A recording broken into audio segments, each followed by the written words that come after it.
right, guys. Back again with another episode. 132. Yo, episode 132. Roll the intro.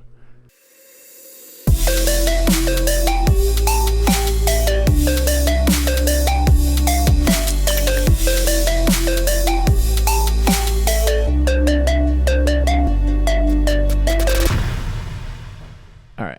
So, welcome back, everyone. Thank you guys for coming back and watching more of our videos. It's been a long time that you've been with us, we appreciate it. Part of the family. If you haven't yet, We sound like a if you corporate haven't yet, please jump We're all over family to around here. if you haven't yet, please jump over to our vlog channel and like and subscribe. Okay, guys, we're gonna be pushing out more content soon. We are. Yes. All right. So shut the fuck up. So today we're gonna do an episode called "Average American versus Average British Person." Okay, from over here, because I don't have my glasses, I thought it said average bitch. Like, You need to take it down me. a notch. Take it down a notch, Linda. All right. So this was 6 years ago, but we'll see how it holds up. You guys will let us know. All right. Let's begin.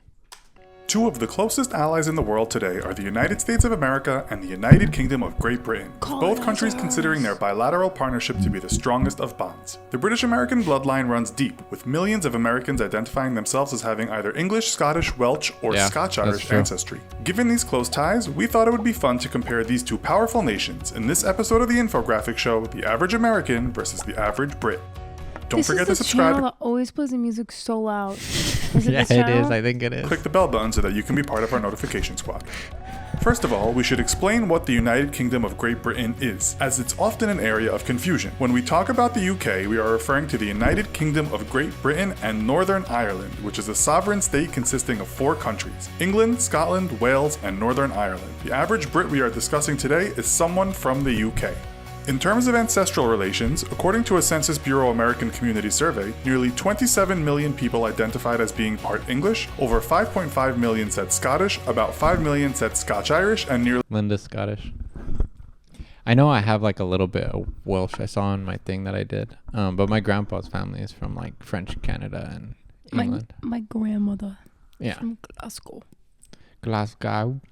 2 million said Welsh. Although Irish and German Americans make up larger portions of the US public, it's thought there are a lot more Americans that have Brit blood flowing through their veins but no longer consider themselves being anything other than a full-blooded American. With this in mind, we'll start with some comparisons of a physical Full-blooded nature. The average Brit stands just a fraction taller than the average American, with the BBC lately reporting that the average man in the UK is now 5 feet 10 inches and the average woman is 5 feet 5 inches. American men average 5 feet 9.5 inches and American women 5 feet 3.5 inches. Both countries are considered to be not so well proportioned when compared to other more developed nations, with a new report from the Institute of Health Metrics and Evaluation stating that the USA is in 18th place on the world's most obese nations list. Only That's Egypt it? was I the thought we other were like populous 10. nation in the top 20 countries, which was filled mostly by countries in the At South least we're not Pacific. alone. The UK, however, might also need to get in shape, with reports stating that obesity is a national tragedy, and that by 2025, the UK will be the fattest country in Europe. According to the Centers for Disease Control and Prevention's latest report, the average American male is now 195.7 pounds, and the average woman is 168.5 pounds. Why do they have the woman on the scale?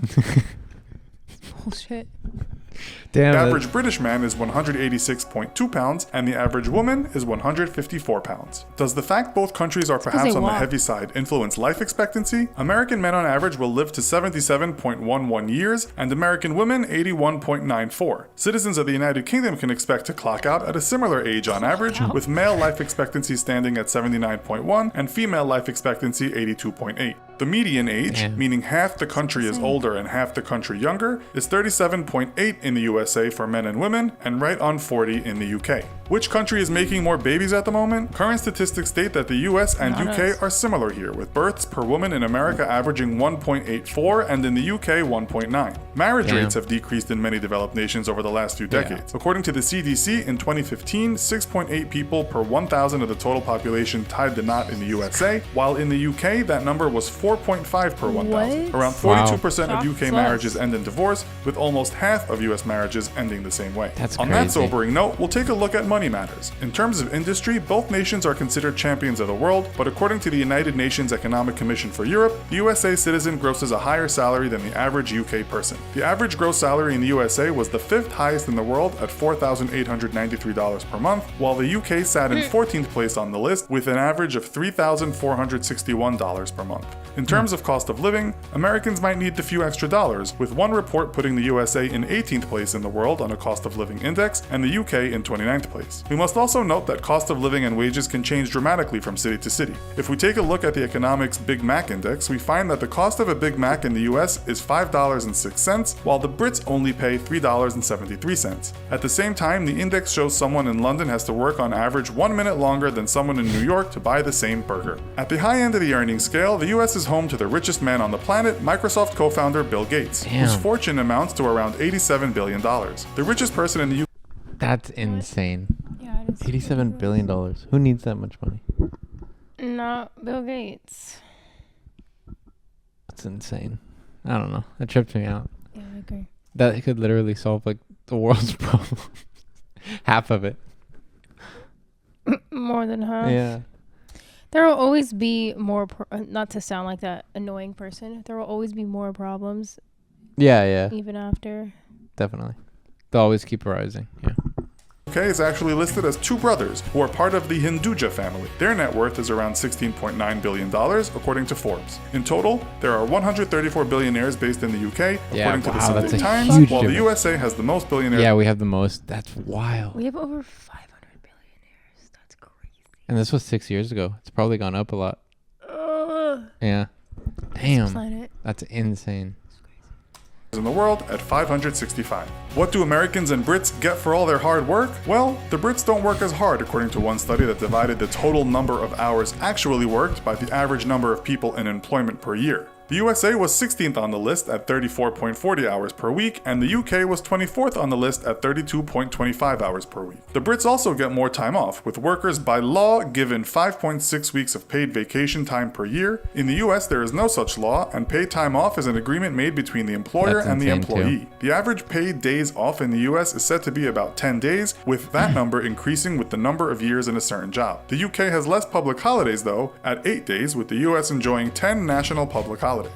Americans may work harder, but they also seem to be getting more for their buck. While the British public have been dealing with drastically increasing property prices, they also live in very small abodes. Studies have found that Britain's houses on average are some of the smallest in Europe at around 818 Damn. square feet. American citizens on average can enjoy much larger living areas, with the average house size being around 2,160 square feet. Wait, The how US is their house size 800 square feet? That's smaller than this. Does that just includes like the base, not the height, right? I honestly don't know. I think so, but still, damn. Maybe it just goes higher up. Yeah, maybe. Oh, This also has more in terms of vehicle ownership. America is third on the list of number of vehicles owned per 1,000 people Makes at sense. 797, excluding motorcycles and anything else on two wheels. The UK lies in 34th place on the same list with 519 vehicles per 1,000 people. Rising property prices, expensive cars. What does this mean in terms of borrowing money? Household debt statistics, which is measured by all money owed to financial institutions, whether it be for a house or a BMW, has both the UK and the US in the top 10 countries of the world. For 2016, the UK was in 6th place on the household debt list, and the US not far behind in 7th place. UK citizens looking for a higher education and a good start in life might also have to take on a lot of debt before they actually embark on a career. While much of Europe enjoys Yeah, a free it's ride wild. or low-cost higher education, England is now said to be the most expensive place in the Damn. world to get a college degree. The latest reports state UK nationals attending an English university can expect annual tuition to be $11,715 compared to the $9,410 Americans pay on average per year. On average, the class of 2016 in the USA owed around $37,172 in loans, while students graduating from a university in England could expect to owe as much as something in the Damn. region of $40,000 to fuck you guys doing over there? $55,000. Scotland, Wales, and Yeah, I thought they were part of the situation of having like very low cost education, but I guess not. I know like Germany is for sure, but I thought the UK as well, or England. I guess not. Damn. Or yeah, England. Sorry.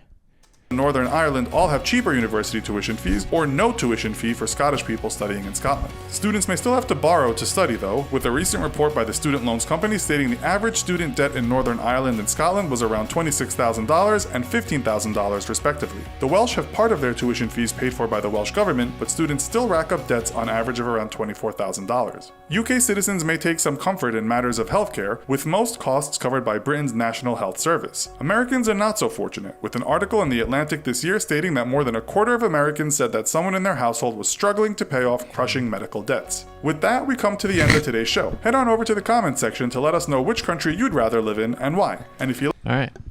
I thought they were going to go a little more into that medical debt detail. But yeah, I mean, those are some interesting things. You let us know, though, what you think if you've ever lived here in the That was a States quick video. and also over in the UK, somewhere in the UK. Be interesting to see the perspective and what you guys think. I have not absorbed any of that information. That music is too loud. All right. All right, guys. Thank you for watching. Funny. Hope you enjoyed that video. If you did, like and subscribe. Go follow our vlog channel, and we'll see you next week.